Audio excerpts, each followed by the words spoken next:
Happy to do that. Okay. So first, can you please state that these are all your personal opinions and you're not speaking for your company slash corporation?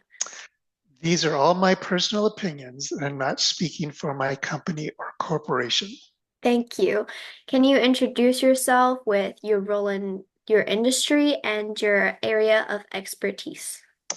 My name is Brian Cawelti, and I have typically been a developer or technical program manager with software technology companies. Most recently, I have been involved in promoting sustainability technologies at companies to help them become more sustainable. But I Mm. have a long history of many other types of roles over the past few decades. Oh, that's very cool. And how long have you been in your field? So I've been in the technology field, you could probably say, since I first started working at a defense contractor since 1984. Whoa, So that's been a while. a Um, while. yes, so and it's been in a lot of different roles as a developer, as an analyst, tester, program manager, product manager, architect, and any blend of those to be kind of somewhat interdisciplinary in order to apply all those skills together into what I do now, which when you consider, the with my focus on sustainability and the technologies that help it require a lot of different, I think, disciplines and technologies to be proficient in it. Wow. And how have you seen AI impact your work over the years, over that variety of different things that you do? I think a few different ways, and I think I can break it down into a couple different ways to look at it. There's how I use it, and maybe I'm expanding on your question a bit. So if I'm going too broad, just tell me to narrow Yeah. down or elaborate on it. Yeah, yeah. Um, but I think if I break it down into how I use it personally, then how I use it at work, then how do I think companies and communities use it, which then would impact me, and then could even expand it out into like how nation states can use AI, and then to go one step further, how AI can use AI. Um, but if I start at the probably the kind of like the lowest level, how it affects me personally, is I think I use it mostly for research and productivity. Mhm.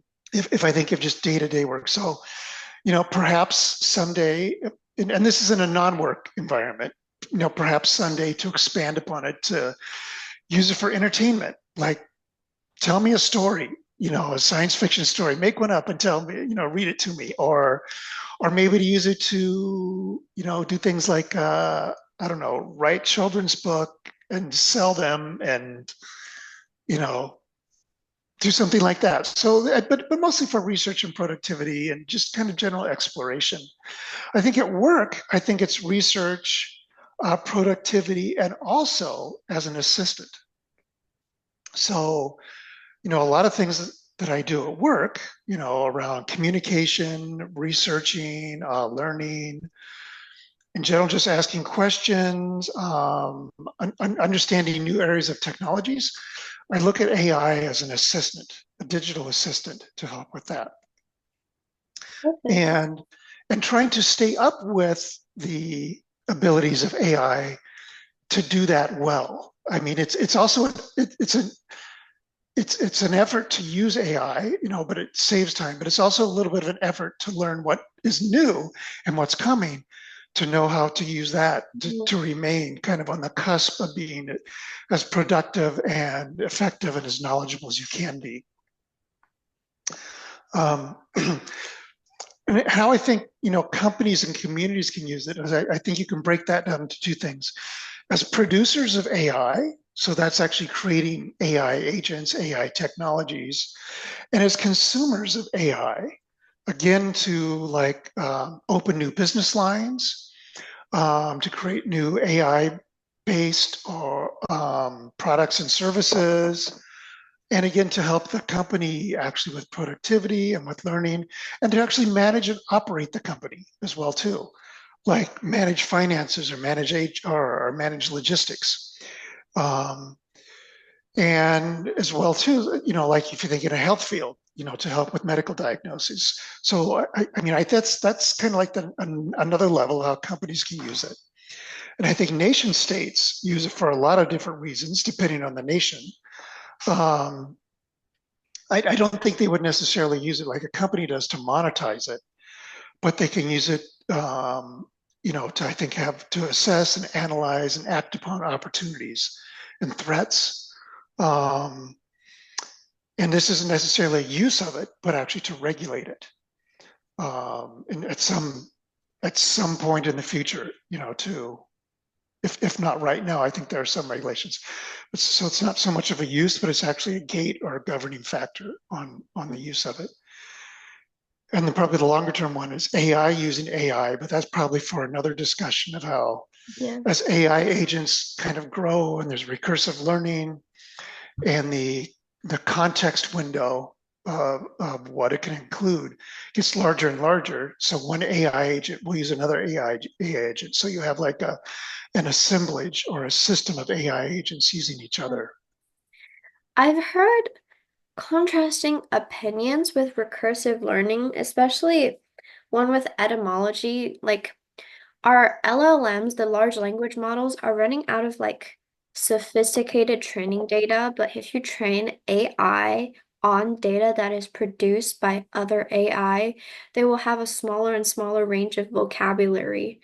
I think one way this was described is if you have a handwritten sheet of paper with numbers on it, and you keep asking AI to rewrite and rewrite based on the previous responses, they will eventually become unintelligible.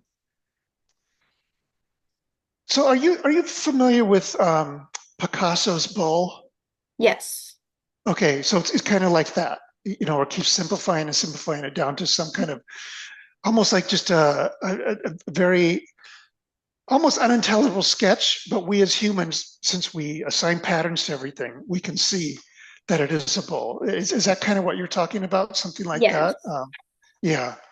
Um, Also, I'm so sorry. My cat is uh, going a oh, little bit crazy. no, I can't hear. I closed my office door to keep the cats out. But, Oh, my cat scratches my door, so it doesn't really work. sometimes mine do also. Just to just so you'd open it, not for Yeah. anything else, just to open it. Just to open it and then she goes Yeah. back out. Yep. Okay. Yep. So, But is that kind of what you were thinking, or am I? yes, it's kind of what I was thinking.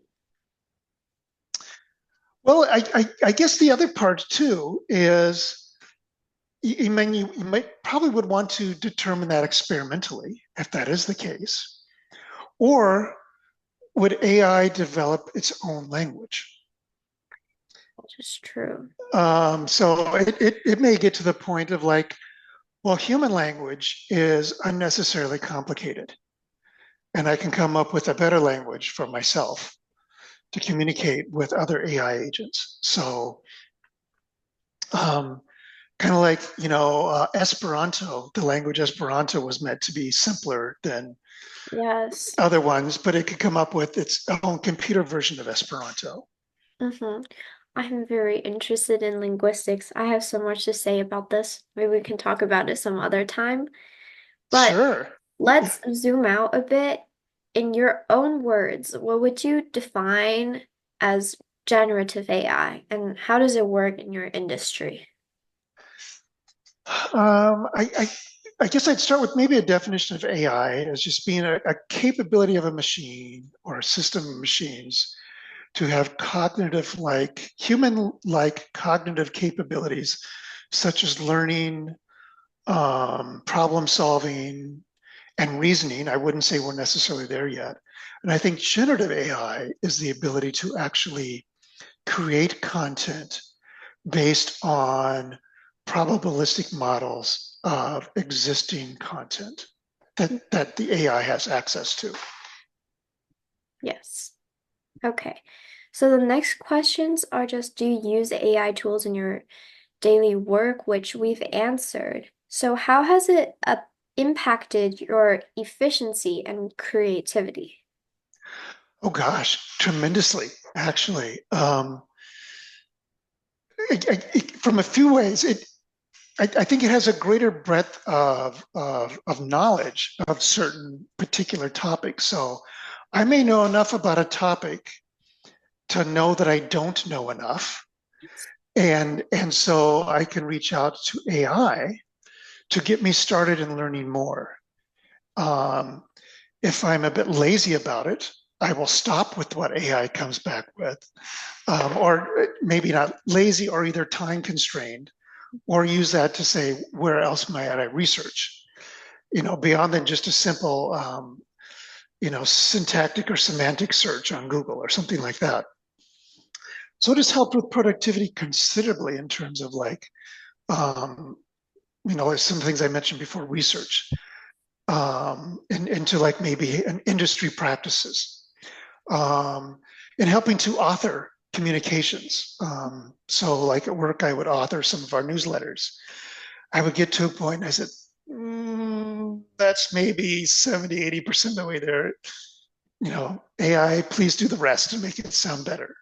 And we use it for things like that. So it's saved, I think, several, time wise, several hours a week. But quality wise, I think the other dimension, it's improved the quality. And if there's another dimension maybe of just intellectual power, I think it's increased that too. When using it as that assistant. Yes. And what about how it has affected your creativity? Um, I think it has helped some too. I'm not sure I am the best at measuring that because, sometimes I find creative moments come away from the computer, Yes. um, far away from the computer, often like several hundred feet or a few hours or, a few miles away from the computer. And I think it's free. It's helped me in a few different ways. It's freed me up to give me more time to think about, to be more strategic and to think about things that maybe are creative. So it's given time back to do that. When I have, I think, tried to be more creative, it's and come up with something. I'll pose that to Chat GPT, and it'll give me other thoughts too. Well, have you considered this? Have you considered that? Things that I hadn't considered. So I think it's expanded my creativity. I don't know if it's necessarily created new creativity, but that's probably what I should try to measure too. Um, Yes. It's just a big debate surrounding AI. Some people like yourself say, oh, it actually has enhanced my capabilities for creativities. Other people suggest that AI actually stifles creativity because it does the generating of content for you. I can see both sides of that. I mean, because it depends on when and how you're using it. If it's something that maybe you don't know at all or know very little about, or if you're at a point in the hype cycle of the Dunning-Kruger cycle, where that have Yes. you where you think you know it, but you really don't know it. It Yeah. can kind of push you into that point on the Dunning-Kruger curve where you actually see more, and I think it gives you more creativity and more confidence. So I think it depends on how you use it, and it probably but if there's anything like 60-40, 70-30, I would think it's more 70-30 in terms of helping creativity, 30% maybe stifling it in some sense because, okay, that's good enough. I don't need to think about it anymore. And you Yes. stop there. A lot of this, based on the 35 or so interviews we have done so far, a lot of it comes back to mindful use of AI. And I see a trend with adults that adults actually think it's like the human's responsibility to keep being creative and take account of your own actions while using AI, where some students tend to be more against it because they think it is stifling. It's more literacy of how to use AI that is impacting these answers, I feel like. Yeah, that's a good point. Like a lot of the technologies that have come to us in the past few decades have never come with a set of instructions, like how to use social media, how to use the internet. I remember when TV, I wasn't around when TV came out, but when TV came out, they said this is going to be a great educational tool and everyone's going to become smarter. Oh, Um, didn't quite turn out that way, but we find out often posthumously or later, did it really help us or not? But I don't. I think one of the first things you have to do is just embrace it and try to use it for its current capabilities and try to stay ahead of it. And maybe the control isn't the right word, but be in control of how you use it. Um, so this is like kind of like the first technology I think we have that it's pretty much unlimited. Whereas past technologies amplified our physical capabilities, this technology amplifies our mental capabilities and for the first time can make decisions without us. mhm. No other technologies have done that. So it's going to require a whole new set of rules. And I think the way we think about it now, we're probably not even thinking about it correctly. I mean, who's Ray Kurzweil? Are you familiar with some of his work? He's a futurist. He's been trying to predict the future for many years. And I've heard of the name, but I'm not very familiar with it. his point is that humans are very linear thinkers, Yeah. based on our evolutionary history. But right now we're in a period of exponential growth upon exponential growth, and we as humans just do not think that way. And so it's almost to the point, not to give up thinking about it, but it's like, however best we think we are thinking about it, it's probably a lot more complicated than that. And it will change so quickly because we're in the exponential part of the growth, Yeah. but we're linear thinkers. So But that's, do you think it stifles creativity? I mean, can I ask questions back yeah, of course. okay. Yeah. For me, I I played around with like image generation, and for me, I very much like to be in control of every single part of the process when I'm creating. I am a control freak. And for me, sometimes I It's can funny. create like kind of like objectively good art. There's been like one or two pieces. Otherwise, I'm not a very like that artistic person compared to others. And I'm very much like word oriented, verbal oriented, and that has allowed Mm, me to create art. And I really like it because sometimes I tend to stray away from like art in general, like physical, like drawing mm, on paper, just because I don't think I'm good at it. And this just allows me to um, explore it more. yeah. I have tried it with actually generating an essay or a short story, and that has too many uncontrolled variables for me that I feel like it's just gonna do all the writing for me, unless I have like 90% of the essay already done. And in that case, I might just do it myself, you know. Depends on how you use it. True. Like if you've already written 90% of the essay, it kind of operates just as an editor. Yeah, just as an Uh, editor, there's so many editors out there. You don't really need a generative AI for that. right. But I think there's also a difference upon maybe where a person is in their life or in their career of how they would want to use it and how they see it. Yeah, especially Um, because as a high schooler, I'm just developing my skills. mhm. I don't think it would be wise for me to use AI because if I don't have them fully formed, then they're never going to fully form. And the adults that I have been interviewing, all of their skills are like almost set in stone. They've been in this industry for a long time. They're confident in their capabilities, and that's when they will utilize AI because they know what they can do better than the AI and what they can't. And that allows them to make some wise decisions. Whereas for me, I don't know where my capabilities lie yet. That's a good point. I think, and what you've mentioned too, I think, is a trap that adults or anyone can fall into, is where they kind of stop that growth, maybe think of things more dogmatically, Mhm. than as opposed to having that growth mindset. Because, like I was saying, we're at a point of exponential growth. If you're not constantly learning, trying out new things, testing yourself, um, you will, you know, what's the saying? A rolling stone gathers no moss.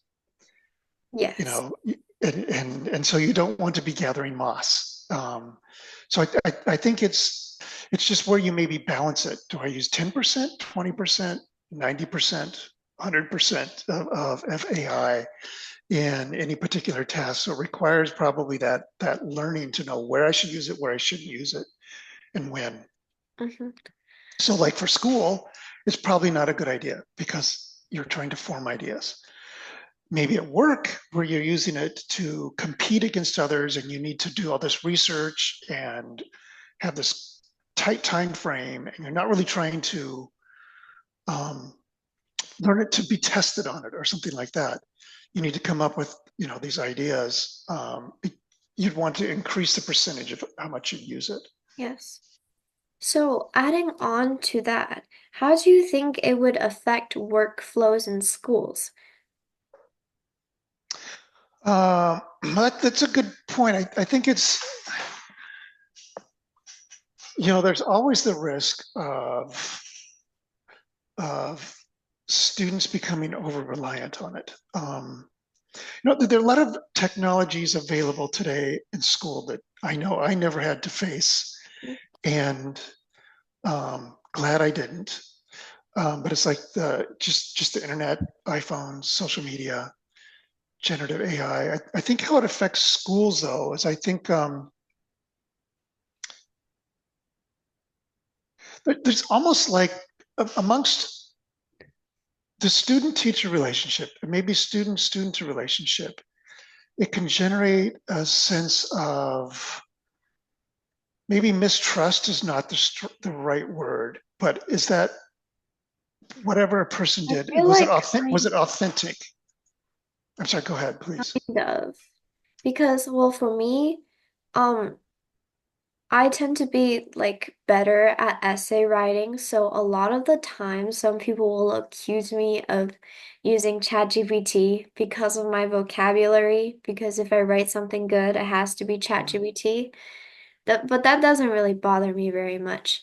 Um, One thing that I am noticing with schools, well, like in my school, but I know it has been happening in other schools, is AI is supposed to be something that enhances accessibility, but because every time there's a new wave of technology, of revolution, there's always going to be pushback because teachers and schools are so afraid of students using generative AI on essays, we've Mhm. reverted back to doing in-class writes on paper, which decreases accessibility for students with certain disabilities like dyslexia or extended time.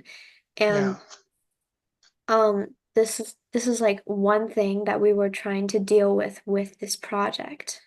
Like how much use should be allowed? 0, 100%. How much should it be regulated and everything?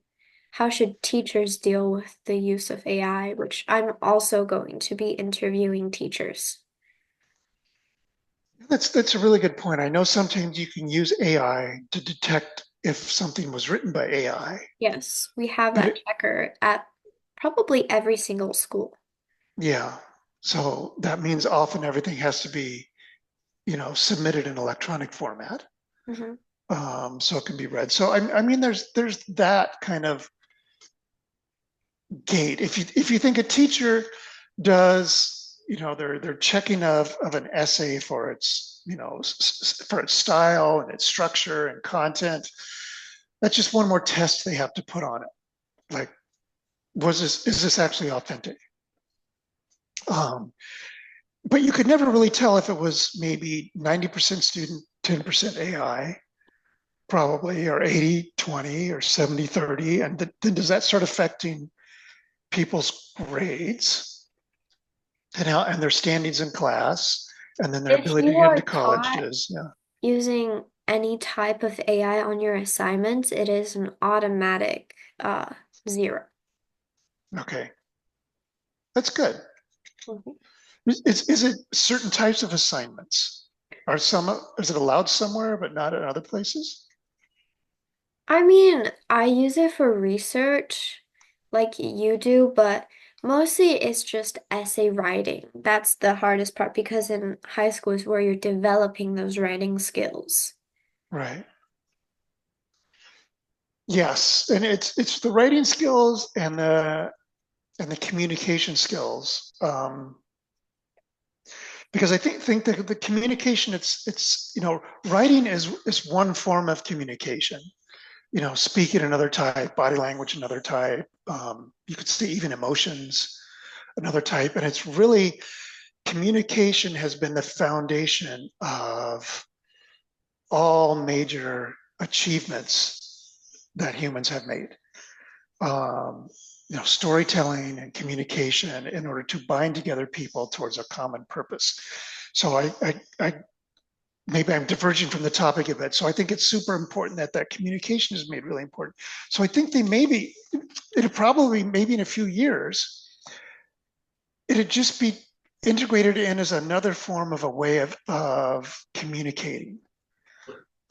Like right now, you maybe communicate verbally and through essays.